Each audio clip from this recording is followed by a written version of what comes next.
Hi, everyone. Thanks so much for joining us today. We have actually a very interesting agenda and quite fascinating guests joining us today. This is a topic that is close to heart for all of us in the consumer space. It's been, one crisis after another, obviously, for a couple of years now. So today, all together, we are going to discuss what are some of the coping mechanisms, not only for the consumers themselves, but also for brands to be able to navigate through these unsettling and uncertain times.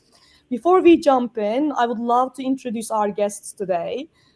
We have Janet joining us from the Mars team. Janet, it would be great if you can introduce yourself and your current focus at Mars. Yes, definitely. Hello, everyone. Extremely happy to be here. My name is Janet Masterson. I am with Mars Wrigley. Currently, I am in a global role focusing on our fruity confections, as well as some new brand development.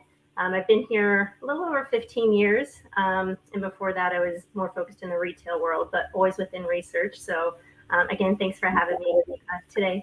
We are very lucky to have you today, Janet, and I can't wait to hear a little bit more about what are some of the coping mechanisms you guys are employing to be able to get through these times. Yeah. We also have Walt joining us from the PepsiCo team. Walt, it will be fantastic to also hear from you. Yeah, so I'm Walt Elder, based in Spain. I cover Europe as far from an insights perspective for our impulse channels. So mainly away from home, traditional trade, and sometimes that leads into modern trade as well. So thank you so much for having me, and look forward to the webinar. Fantastic, Walt. And I think that's going to be a very interesting discussion for all of our guests today, especially when we think about different impact on different channels, whether that's the impulse channel, the traditional grocery channel. So we'd love to hear your thoughts on that. And we have Vidisha from the Streetbees team. Over to you, Vidisha. Hi, everyone. Great to be here and really excited to have Janet and Walt join us as well. I'm going to be taking you through a lot of the sort of insights and data from our side at Streetbees. Looking forward to the discussion, but also looking forward to the questions that come through from the audience as well. Fabulous. So just a reminder, please feel free to post your questions as we go. We will try to integrate them as much as we can into the flow of the conversation. And also at the end, we are going to have some time for Q&A as well. But if just want to jump in at any point in the discussion, feel free to do so. If you could go to the next slide. So we have three big topics in our agenda today. One of the first topics we are going to start from is that there is a lot competing for consumers' attention at the moment. We are dealing with a war in Europe, the fuel prices, there's still long COVID impacts, labor shortages. And in an environment like this, not only we are dealing with increase in, obviously, the input prices, but also for marketeers amongst ourselves, how do you actually continue to grab the consumer attention when there's so many different topics happening? What we will then go into is that, as you all know very well, not actually the crisis is not the same crisis for everyone. For different consumer segments, for different categories, for different channels, how does this cost of living crisis influence our purchase behavior, influence our consumption behavior is another topic we are going to touch on. And just on that one, I'm sure many of you are familiar with the lipstick effect. We will discuss which of the categories are more in the lipstick category, where they benefit and they are the winners of a recession, of a cost of living crisis situation, and which ones are the ones where you actually really struggle to be able to keep the share of wallets from the consumers. If we can go to the next one, speaking of different reactions, obviously the cost of living crisis is not being experienced by every country in the same way. You can see that in China, we are talking about more productivity and employment issues. There is actually, especially in the younger generation, similar to the great resignation we are seeing in the US, we are also seeing in the white collar younger generation in China, there are significant employment and willingness to take up a job issues ongoing. In Brazil, which is a country obviously used to very high growth rates, they're now handling a slowing economic growth down together with a rampant inflation. You are obviously very well familiar with the labor shortages and the impact of the increasing labor cost on the overall country inflation. We obviously get the increase in Fed rates just yesterday. And similarly in the UK, the stagflation has become one of the key issues. Now, the reality is, as we said, not everyone is influenced from these at the same level. One of our customers were mentioning to us in the alcohol space, they lost 12% of their sales overnight because of the Russia-Ukraine conflict. And obviously, depending on which category you're in, the impact can be quite different. And just on that note, if we can go to the next one, what we are seeing here is that about 70% of consumers globally in these key 5 countries where we ask this question, 70%, 7 in every 10, are saying that they've already noticed an increase in their cost of living in the past 3 months. Now, what that means is, with the increasing fuel prices, there is less disposable income left for everything else. And we already talked a little bit about lipstick. You might know the story from the previous recession, when people don't have the buying power anymore to really splash on things they want to do. One of the cheaper products that still gives you the novelty and feeling of I bought something new has been lipstick. So in every recession, in every cycle, we actually see lipstick sales going up. And even in a category like, let's say, hair, how actually hair masks are experiencing the crisis is very different to 3-in-1 multi-benefit products. One is actually booming because people are trying to get more out of the same product, whereas in something like specialized premium hair mask, it's something you can actually save money from.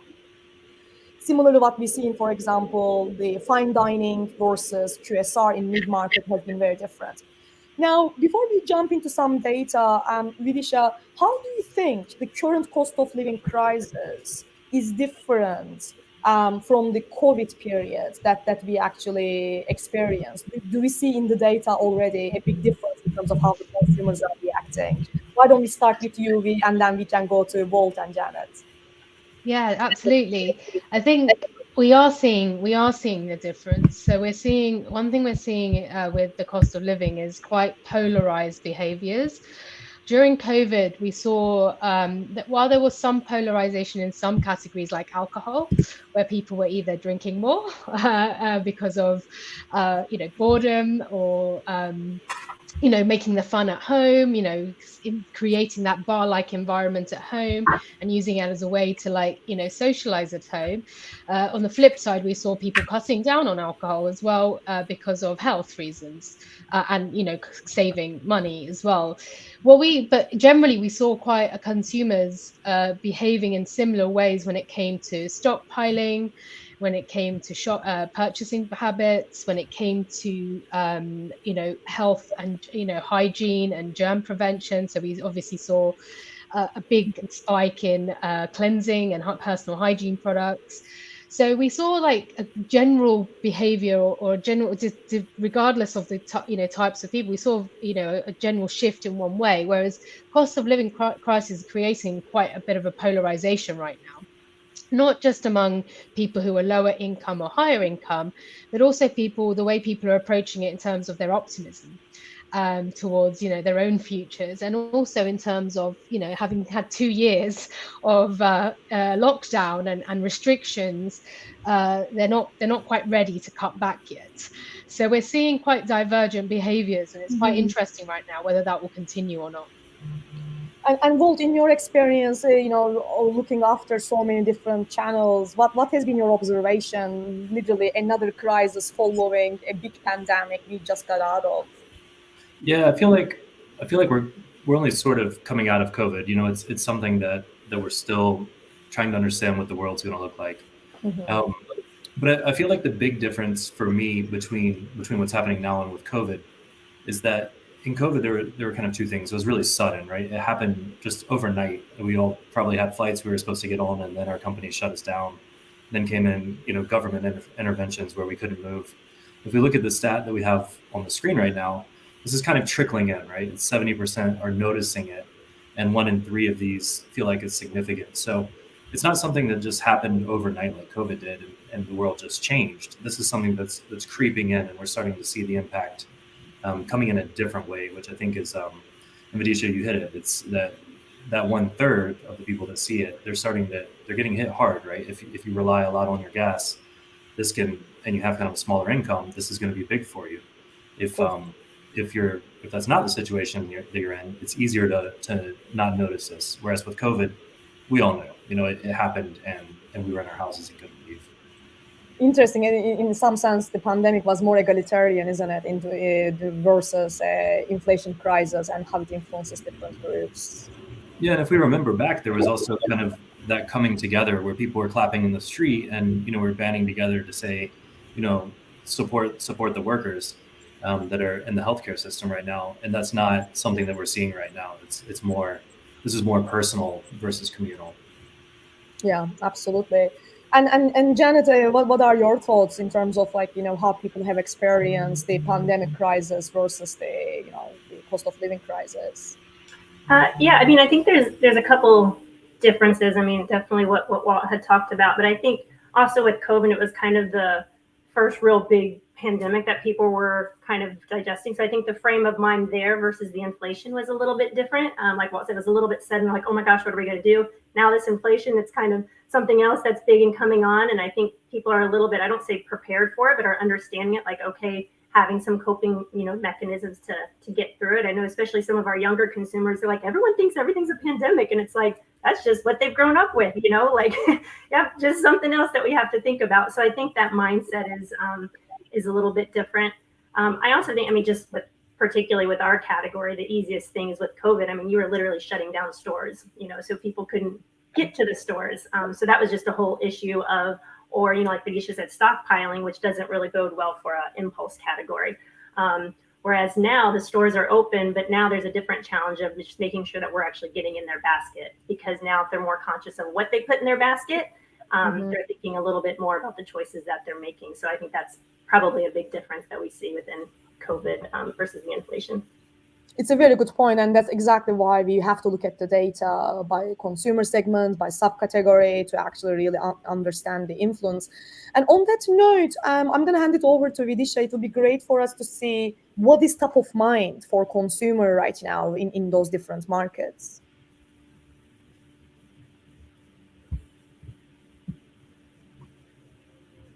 Vidisha, I think you might be on mute. Here you go. Yes, I am. It had to happen to someone. So if we take a look, the consumers around the world are going to face the same cost of living pressures. But right now, that's not what's top of mind in every market. So yeah, inflation and cost of living is sort of top of mind in the UK and US, and as such, consumers in those markets are also feeling more insecure about their finances. But right now in markets like Brazil and India, they have bigger concerns around their healthcare system, and for everyone to get the right healthcare. And in China, again, it's with the recent sort of spike again in the COVID cases and the situation there, the COVID is back being top of mind in that market. So it is coming in all the markets, but right now it's only top of mind in the UK and US, which is quite interesting. And I wanted to actually understand, Janet, like being based in the US, as a more from a consumer lens rather than a brand lens, like how are you sort of seeing it affecting your day to day and the day to day of the people around you?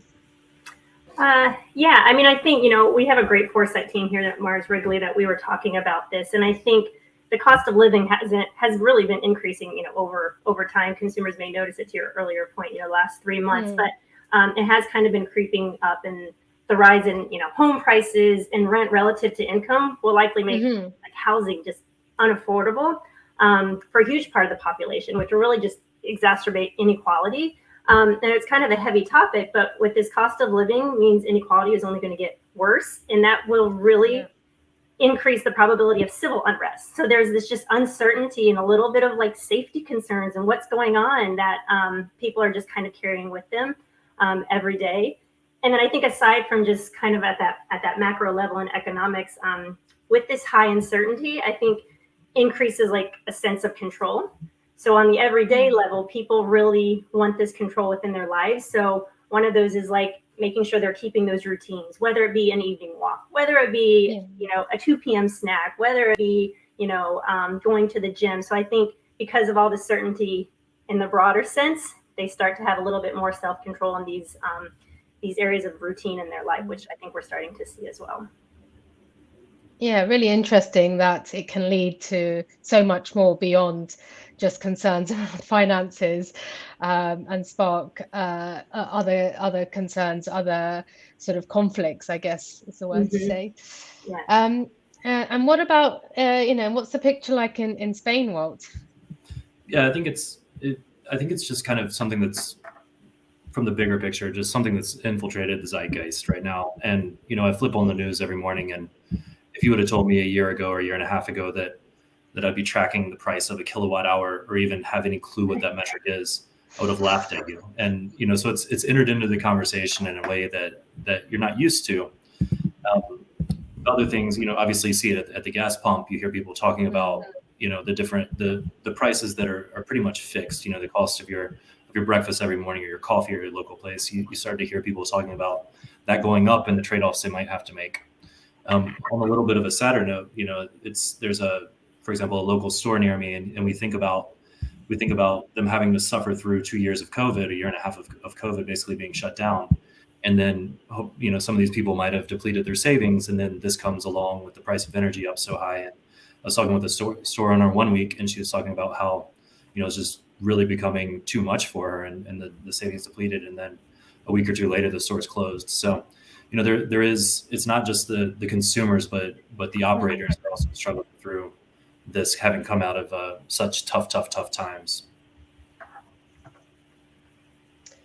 Yeah, it will be challenging for beyond, like you mentioned, beyond sort of consumers. Everyone's going to be impacted in some way. And it's interesting you mentioned the savings side. We're coming on to that later. In that, again, this is that sort of polarization or variance, in that some people managed to save a lot during COVID, and some people on the opposite or flip side did not. So that's where, again, we see that the diverging behaviors coming into play. But I guess, linked to that, there is, as not a surprise, that the 2 years of volatility and uncertainty is obviously resulting in a hit in consumer confidence. So our global economy confidence index has taken a dip since the start of the year. And consumers are worried, and there is growing concern about a global recession in all markets. In fact, even in Brazil and India, where we mentioned that there are other things that are top of mind, the fact that there may be a recession is starting to hit them too, and we're seeing this sort of slight pessimism about the economy. But interestingly, it's not all sort of doom and gloom. While consumers are feeling sort of down towards the economy and more outwardly, in terms of their own futures, 1 in 2 actually told us they're feeling quite optimistic about their own futures. It varies slightly by market, with in India it being highest, and of course in China and UK it being a bit lower. And this sense of optimism is in part due to the ways the pandemic changed consumers' lives, not just their sort of habits and behaviors, but also in terms of their spending and saving tactics. So, in fact, some consumers managed to increase their savings during the pandemic. This is a figure from Bloomberg, actually, who reported that the average American's personal savings jumped from sort of being 7 to 8% of their income in 2009 to being 33% in 2020. And even from our users, our bees, we hear them saying that, some of them saying that they do have more savings because they made so many cutbacks during COVID, largely because they had to. It was taken away, restaurants shut down, leisure activity shut down, so people were able to save. And that's why that there is a level of optimism in some. And the amount saved, plus sort of, we heard as well, there has been some wage increases around, and we've seen which has also led, or not, is linked to the Great Resignation that Tucho mentioned. But also what we see is something we're going to touch on, a bit of the revenge spending, which is quite an interesting concept we came across, and we're seeing it in our data as well. I wonder, before we move on, Janet, do we see revenge spending in chocolate? Yeah, not as much with all the stockpiling, right? But yeah, I mean, I think we've been, we're kind of in a world that, we've been pretty resilient now. I think it's people think of us kind of as an affordable luxury right now. So, although they're staying at home, they're still having those treats. They're using our candies as, a way to bring the family together and still have a lot of fun without breaking the bank. So, although some people may not, think of chocolate like that, they're still kind of using it within their daily lives, which is great. It definitely has a bonding feature, doesn't it? Exactly. Yeah. Yes. So moving on from the sort of kind of consumer sort of sentiment and outlook, we're moving into sort of the coping mechanisms that consumers are adopting. And here you see, again, very different sort of coping mechanisms, and they vary across consumer groups. And this is, again, not just related to income, but, we're seeing the flip side of behaviors. So some of these quotes are just an indication of that. In India, we're seeing one person saying that they've limited themselves from going into restaurants to save money, whereas another person is saying they're actually going to the restaurants more because they're saving on gas, water, and electricity at home. So it's interesting to see this sort of flip view of how consumers are responding. And similarly, in opposing strategies to transit costs, some people are using public transport more to save on fuel, whereas if public transport is seen to be getting too expensive, they're spending less on that and may spend more or find alternative methods of traveling, bikes, walking, but even may end up spending on the fuel instead. So again, like already we're seeing indications that people are responding very differently based on their own situation. And when we look at sort of some of their spending strategies as well, or spending mechanisms, again, we already start seeing that people have some of the strategies that people are adopting include, actively looking for promotions, already starting to switch brands. So either they're trading down to value brands or private label, or actually trading up to luxury brands based on quality. So again, diverging behaviors. Some are actually decreasing usage or cutting out altogether, cutting categories, cutting services out altogether. And some on the flip side are bulk buying. Again, not more to control costs and spend now to save later because they're worried about the cost of that product going up.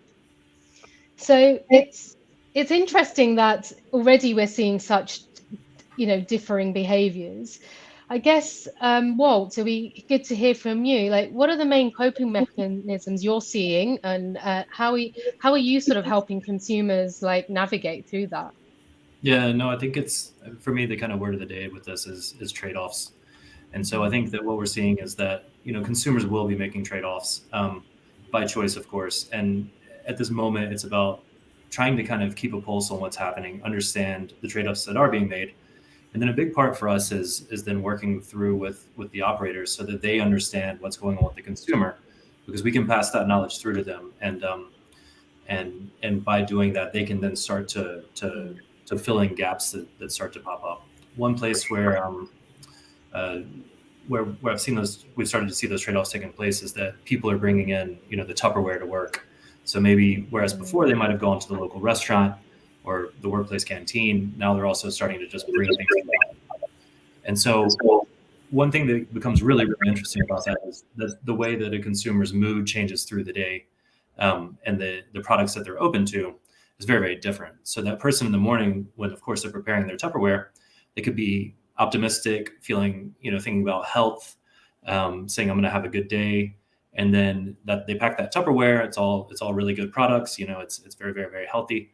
And then what ends up happening is that by the afternoon, they might be stressed. They might be feeling a little bit different. And we know that when consumers are in that moment of stress, they want to reach for something that's kind of like a comfort, more of an indulgence. And so how can we now start to meet those consumers in that space that's opened up? And I think that becomes the topic is, okay, we understand they're changing, we understand the trade-offs, but where are the gaps that are going to start to open up, and how can the operators then start to fill those for them? Great. And Janet, we saw that people are sort of starting to look for promotions, actively seeking them out. Promotions and price wars are obviously impact profitability. How do you sort of tackle this as a brand and build a sense of value within your brands? Yeah, I mean, promotions is not new in our world anyways. We've always that's always been the case, especially within confectionery. What's on promotion, it tends to get a lot of visibility anyway. So, I mean, I think how we talk about at the most basic level, I mean, we do really, for a little Mars Wrigley plug of products, we do have great products, and we ensure that they're differentiated and why, would consumers pick us up versus someone else, and have great ingredients. So that's always top of mind, and we maintain that in all of our products that we do. I think there's also this idea of the intangibility of a brand. How we're showing up, not just at the product level, but how we can make sure we're showing up in consumers' lives at the right time. So really understanding what the consumer is doing, and knowing that like, hey, using this product, at this time, meeting them with this kind of content and messaging is really important for us, so that it does, they're not just looking for the promotion, but they feel like the brand understands them. Yeah. We do partnership. Just recently, we did an M&M's partnership with Adidas, which was, like on shoes. So it's like, again, it's not necessarily about when you're at shelf, but outside of shelf, and bringing that a little bit more top of mind to show the intangibility of a brand that you can't get anywhere else. So, promotions are always going to be there, and not gonna lie, people still look for the red, but there's definitely some ways to combat it, which I think we've seen work with a lot of our great brands. Yeah, Janet, that's very interesting. I think the promotions have always been a very hot topic in any discussion of the big recession world or any cost of living crisis. Do you think there are different mechanisms that we should expect compared to like 2008, to 2009? Or do you think it might be just quite similar? And actually, before you answer, there's another question I'm just going to read from our audience. Given that consumers in some countries saved up a bit in the past few years due to the pandemic, do we expect that consumer reaction to inflation and the imminent recession will be different from other times? I guess, again, if we compare to 2008-9 period, do we expect to see similar reactions towards promotions? I think they're going to be highlighted more, and I think given what Walt and Vidisha had talked about, there's going to be more people looking out for that. But we see the value of brands, and if you can connect to them in the right way, they won't be switching brands. Now we do see that some of them are, so I don't think the promotions are going to change that drastically in how we promote. Although I could be wrong, I don't have all the answers. You maybe can tell me. But I think the value that our brands bring is how we're really starting to combat, to make sure that we're differentiated, to make sure that we're, sending the right message, so that when they do get to that shelf, our brands are more top of mind than others. That makes a lot of sense. There are more questions, but we will come back to that. I think maybe one worth mentioning now is that obviously we got the Fed interest rates at 0.75 yesterday, and the Bank of England also raised the rates 1.25. I know we are not economists on the phone, but there's one question around how high can this go? Like, what are your expectations, given you're obviously very close to the consumer input prices and the product? Like, are you guys bracing yourself for much higher inflation in H2? I mean, we definitely are. I don't know if an 8% increase versus 11 versus a 12% is going to impact certain things that we do. I think for us, it's all really about the scenario planning. And I think, Vidisha, you had used the word like opposing strategies. So what happens? What are you going to do if all of a sudden the inflation isn't as high and people are like, hey, actually, this is a nice surprise. I am going to go out more. Or if it just keeps going up and up and up, that people are just not even getting out of their homes. So I think it's just this idea. Yeah, I don't know how high it's going to get, but I think it's going to continue to grow. So making sure you have the right scenario planning in place to say, okay, if it goes up a little bit, if it goes up significantly, what are you going to have in your plans and brands to make sure you combat that in the right way? Yeah, absolutely. That makes sense. Over to you, Vidisha, and then we can continue to answer some questions as we go. So we saw some of the coping mechanisms are quite different, but how people are sort of approaching or prioritizing and cutting spend is also quite interesting. So we talked about that revenge spending. So on the one hand, we are seeing sort of those optimistic consumers turning to that revenge spending to make up for lost time. So there's some factors that contribute to that as well. So we have seen this is from various external sources that we are seeing wage growth in the UK and the US. With COVID, what that triggered was work-life rebalancing. And that's also included in the government-backed trials of the 4-day working week that have been going on as well. And also the increasing ease of paying on credit. So we know about in the UK, we have that Klarna, and we're also seeing the likes of Apple entering the sector. And we even see from our bees that they've been so fed up, they've changed their habits and lifestyles, which mean that they are actually not cutting back discretionary spend right now. They are spending money on luxury items, on going out, on eating out, on drinking out. So that's one side of the coin. On the other side of the coin, we see when we look at various services and activities, we are seeing the more cautious consumers, they are cutting back on out-of-home activities. So the top over here where we're actually, so this is I should explain the chart, this is our spend index where we've asked consumers, where are you sort of prioritizing spend versus cutting spend? And what we're seeing is the likes of groceries, personal care products, even food delivery right now is still on the positive, let's say.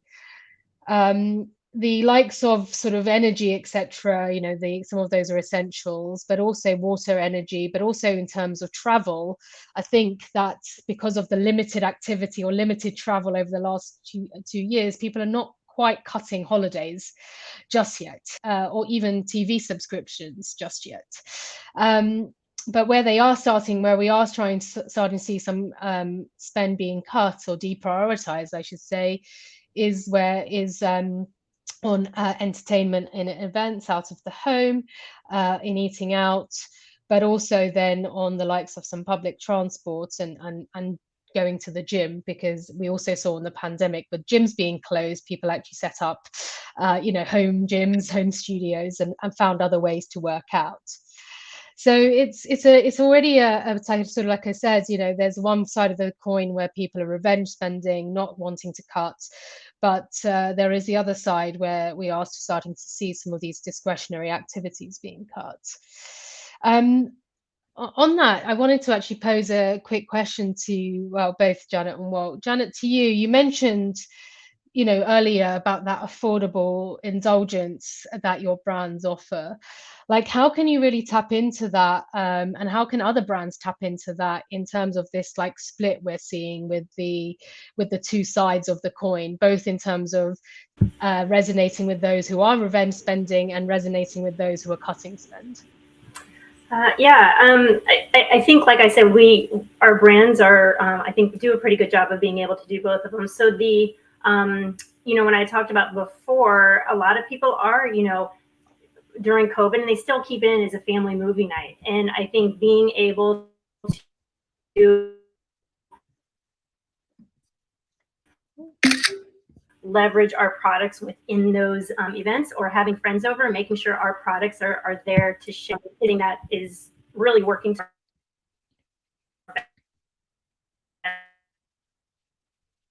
All of a sudden they're kind of like Skittles or something, it's possible, they can have it there in 30 minutes. So I think being able to show up in those places where people are, I think is great. I think on the other side of the coin, if people aren't indulging in more of the bigger experiences, how do we then just show up where they are? So, if they're not having movie night, they're going to a movie. Mm-hmm. How do we make sure that we're there?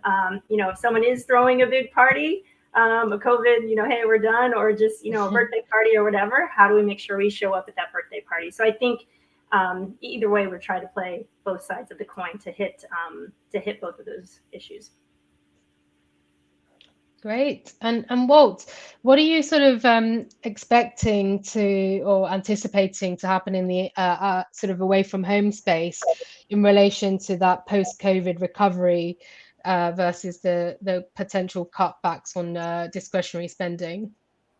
Yeah, I think when we look at the away from home environment or the out of home environment or food service environment right now, the cost of living, this crisis isn't probably the biggest impactor quite yet. Like the COVID is still looming large, and really until the kind of dust settles on what's going to happen inside of the workplace, if companies do want their workers to go back in, and that ends up being, kind of the push, then a lot of the restaurants will just naturally start to move up, because the main place where restaurants have been is based on capturing those workers. Those were the biggest occasions in the past.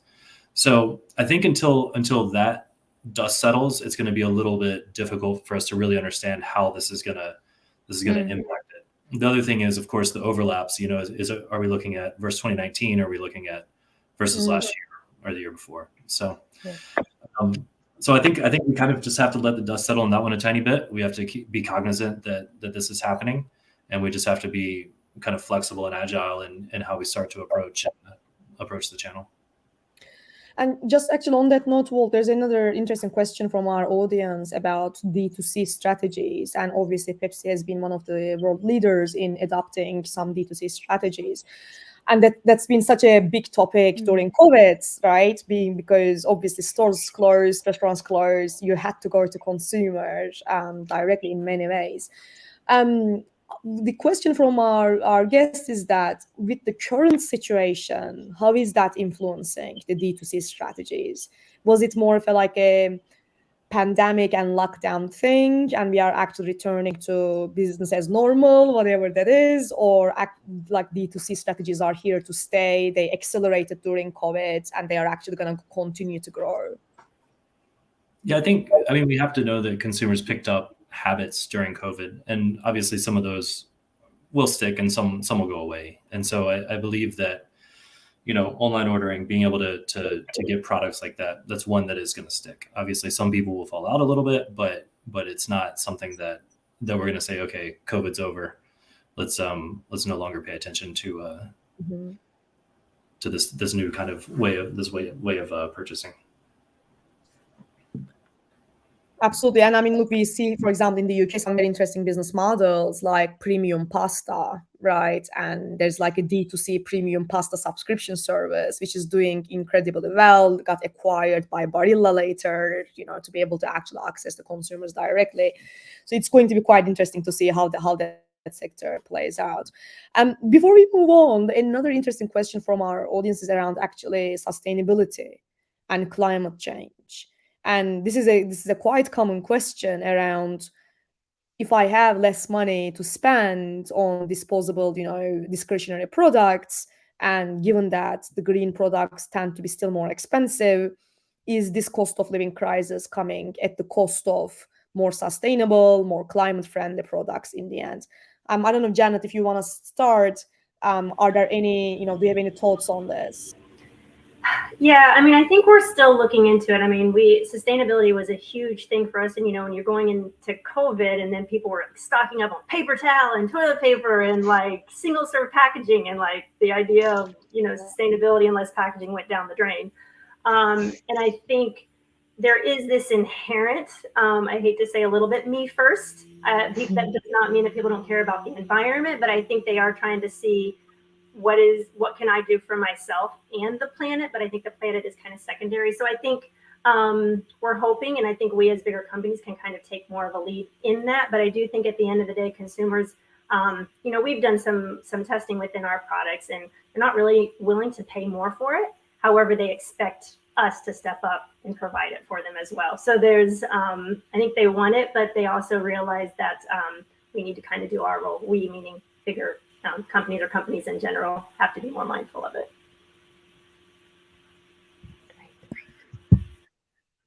Fantastic. So I'll carry on, and then maybe we can take some questions later, because some of the questions that have come in, I'm actually going to be covering that in some of my later slides. So I'm going to move forward.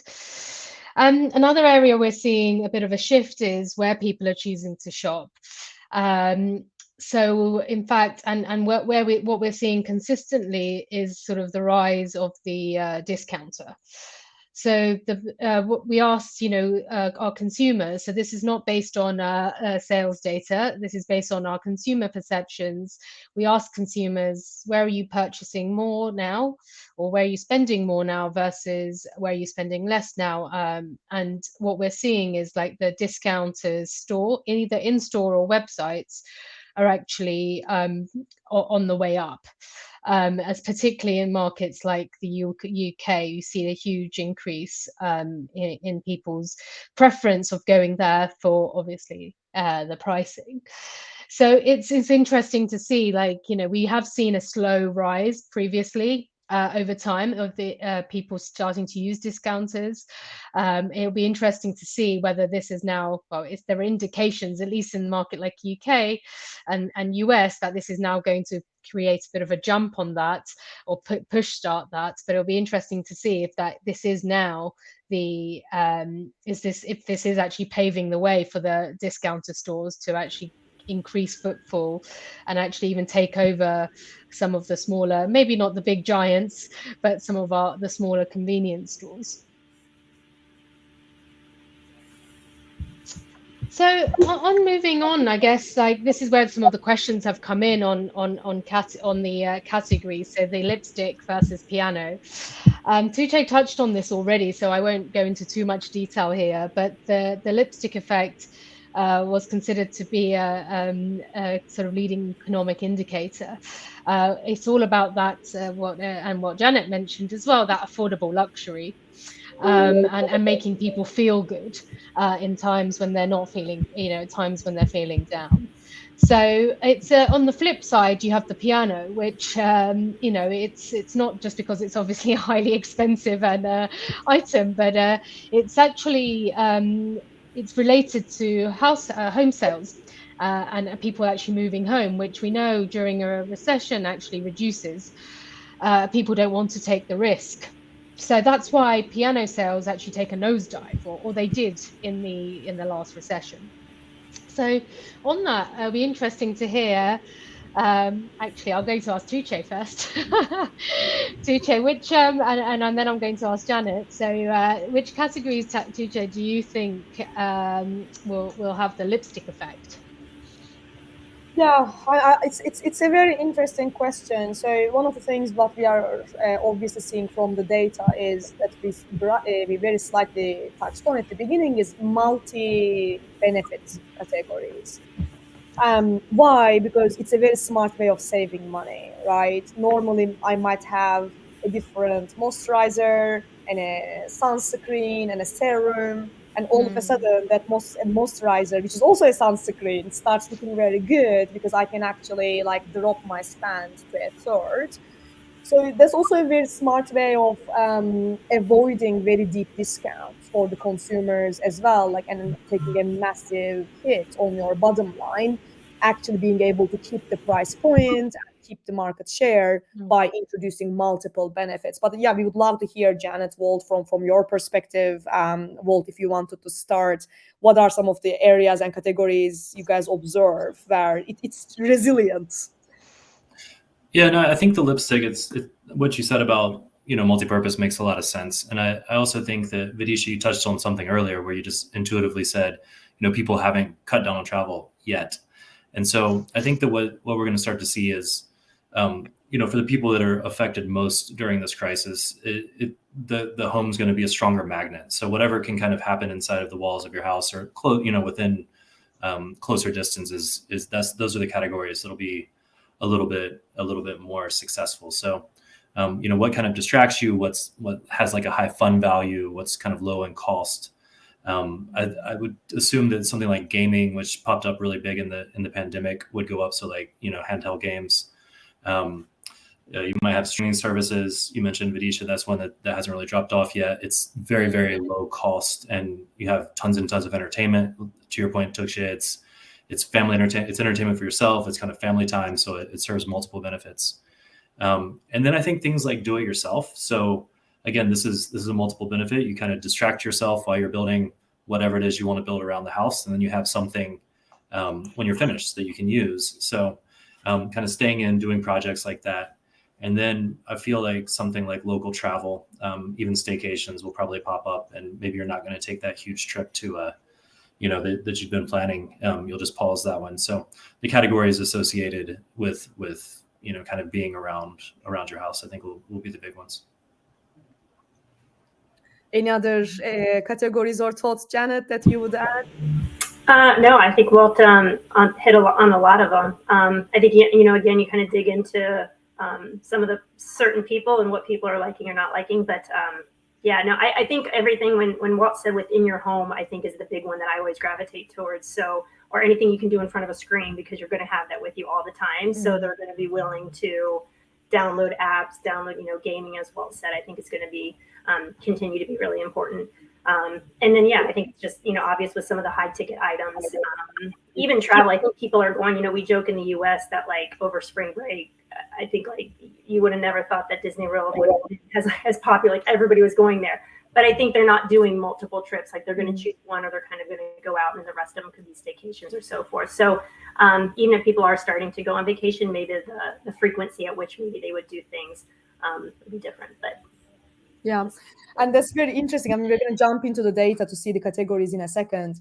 But actually, speaking of Disney, one of the most interesting findings that we found quite amusing is that people actually cut from private school spend before they cut on their pet care. This is quite interesting. And we basically see that, you are prepared to take the kids off to private school, but the pets still get their full care, basically. There's no compromise being done there. Yeah, we see a lot of that increasing within our pet business. Becoming, again, I think it's, yes, taking care of them, but they're a huge coping mechanism. I think there was a study that I heard of like stress levels, like literally as you're petting your, your dog or your cat or whatever, it's like the stress relief can continue hours after. So that might be a little surprising fact, but it's important. Great. I know there are some questions, but I'm going to go on because I think I'm going to answer some of them now. So this is in terms of sort of consumer categories now. This is what the picture is right now in terms of where people are prioritizing spend versus cutting spend. So it's not surprising that the essentials of groceries, fresh produce, personal hygiene and cleaning products are obviously being prioritized right now. The ones we're starting to see a bit of a dip in, though, we've put sort of it's beauty and alcohol. But interestingly, when you dive into beauty, lipstick is not on the downward trend. Lipstick is actually up. So that lipstick effect is actually being seen in our data. It's not on a chart, but we are seeing that in our data. So we are seeing a dip on beauty overall as a category, and alcohol too.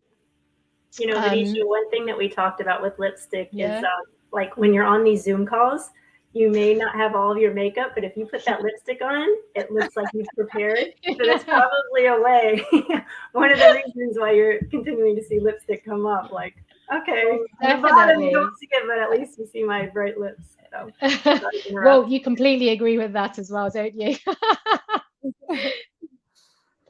And before we move on to other categories, there's one question around the premium brands, and our guests would love to hear from you guys. What are some of the fighting back mechanisms? Like, if you do have a premium brand right now, the question is about beauty and personal care, but it could be also food, right? A premium drink, premium food brand. Um, are there any mechanisms? And Janet, you already touched on the brand, for example, a little bit. Like, what could be some communications and angles to be able to protect the market share for premium brands? Janet, if you wanted to start. Yeah, I mean, I probably will just use a couple examples that I did before in terms of, differentiation to your product on shelf, but also what are you doing outside of the at shelf to kind of raise that awareness, to make sure. I mean, a lot of these younger users, they want something unique. They want something that speaks to them. They feel like that should be a part of them. So the more you can get to that, especially with some of these premium brands, they're willing to keep them in their repertoire. And Walt, is there anything else you would add as a strategy for premium brands? Yeah, I think this goes a little bit back to kind of what we started in the beginning about how this is so divided between the different people. So, when we start to look at something like like who are your shoppers, right? So what category you're in, what type of premium are we talking about? And and then if we start to think, okay, if we're in a category where gas going up 50%, for your car isn't going to affect your overall bank account, then you're probably pretty safe. That's not your consumer when we're starting to talk about that. Now, if this recession really starts to eat into, the people in your category, then that becomes a little bit different. And you just have to, it's about, staying true to yourself, continuing to make sure that value proposition is being communicated very well, and that value proposition is relevant to the new environment. Yeah, no, that makes a lot of sense. And this morning we were actually at a conference and speaking together with owner of a brand called Insect, and they basically turn insects into protein bars and like other food categories. And one of the things he also mentioned that, and this is a premium product, right? It's probably 30-40% more expensive than your normal protein bar. And one of the things he mentioned was that emphasizing other benefits, people are not going to pay that premium because it's green or climate friendly, but actually, communicating health benefits and additional benefits that you get from that product can still convince the right segment of the consumer to go and buy that product. It really then comes down to very targeted marketing, because at that point you are not going mass market. You're going to have to do some precision audience targeting to be able to get the message to the right people. I know we have 5 minutes, Vidisha. There might be maybe one or two more data points we might want to share. Yeah, I think what I'll do actually is jump past, we already talked about sort of the food service side. So what I might actually show is there was a question on beauty and personal care. And we have some sort of data and some indications high level that, we are seeing consumers noticing an increase in beauty, in the prices of beauty products. And we are seeing slightly differing behaviors in higher income consumers versus lower income consumers. Higher income are sort of overall decreasing their some higher income consumers are overall decreasing their budgets for beauty.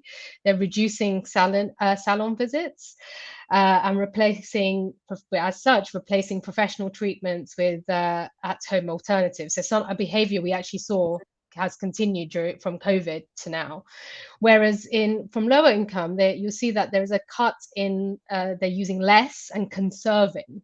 So, but on the flip side, also stockpiling. So there are quite different behaviors being adopted, where there's a view about sort of that in-home, experience and that DIY versus the sort of cut or conservation, let's say, of the products. And actually, something quite interesting we're starting to see, again, is that there is a bit of a polarization on the brand side too. We also ask, have people started switching brands, and why? And we see that actually in the higher income, people are moving, when they are allocating spend to beauty budget, they are going for more higher new brands, more luxury brands, because of the quality. And they think it actually lasts longer. And also there's the feel good factor associated with it, that treat. Whereas on the lower income side, we're actually seeing them trade down to cheaper cheaper brands. So either value brands or private label. So it's quite interesting to see that sort of, again, polarization already on the brand side. I guess like my final question, at least, to Janet and Walt, maybe Walt, to you first, is like, are you expecting to see a similar trend in food and beverage? Are people going to be trading up and then trading down, with the mid range likely to be hit the most? Yeah, no, it's a good question. I think that the flow of the way you presented this today makes a lot of sense, by starting with kind of category and then eventually getting to brand. I personally say that probably the category is the place where the trade-offs will start to take place first. But then let's say you do choose into a certain category, what do we look at inside of the brands? And I think we just have to remember that, what I consider mid-tier or high end is going to be very, very different from somebody else. And so it's hard to say in a lot of these categories what exactly is, what is premium. So a premium car for me is very different from someone who drives, a Lamborghini. That's just out of reach. And so it goes back to kind of what I said on the last question, is making sure that you stay true to yourself, making sure that value proposition comes through very, very strong and is relevant. We have to make sure that your proposition is one that the consumers need in the new environment. And if we look back at COVID, Lay's it's not positioned as like a super premium brand.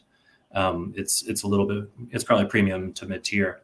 And then what happened though is it actually ended up being, based on the research you all sent out, the number 2 brand globally, Lay's Walkers. And so people were opting into this kind of tier because it's a well-known brand, it's strong, people know it. They could get to what Janet likes to say about the affordable luxury. Now, on the flip side of that, the number 1 brand was actually a private label brand. So there will be some of that trading down. They're multi-category. So, but there will be that trading down. But I think that if you're true to who you are, you can be successful probably in most of the price categories.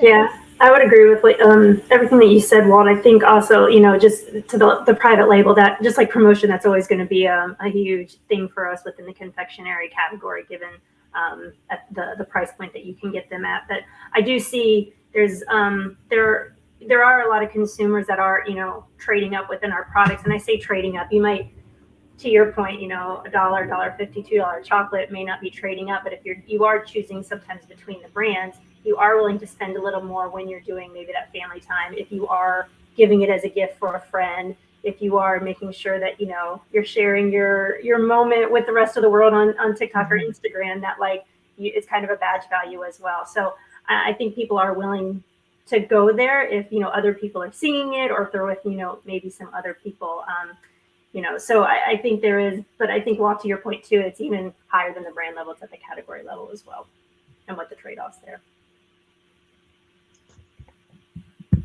Fantastic. I think we're at time, and I think we've had a great discussion. Starting more broadly around what's the consumer sentiment and outlook, what are the coping mechanisms people have started adopting, what is that? How is that going to impact how they prioritize spend? Will revenge spending continue? Will it stop? Will the cutbacks kick in? So it'll be interesting to continue tracking that. And we are actually launching the ways to track that. So our cost of living monitor is actually a way to track how the consumer outlook is changing, but also discover the impact on your category, your brands. with the, understand the coping mechanisms in consumers' own words, and, really understand those differences by segmentations or segments, different consumer segments, whether it's low or high income, whether it's how their outlook on the world, whether it's families versus those who are like living alone. So it's important. Tuche mentioned at the start that, and we've seen in our data already, there is different ways there are opposing strategies, different ways people are approaching, and so it's always important that we look at everything by those different segments and by those different views. Thank you so much, Vidisha. And for those of you who are worried about that we skipped over some slides or we didn't show all the categories, don't panic. You can actually download the full report, and we will actually have more detailed category data there. So you might be able to find a little bit more in terms of what's exactly going on in your category. But on that note, Janet, Walt, a huge thank you for sharing very generously your insights, not only about your own category, but also about the brand space in general. It's been a very vivid discussion. Thank you so much. Yeah, thanks for having us. Thank you. Thank you. Thanks, everyone. Have a lovely day. Bye-bye. Bye-bye.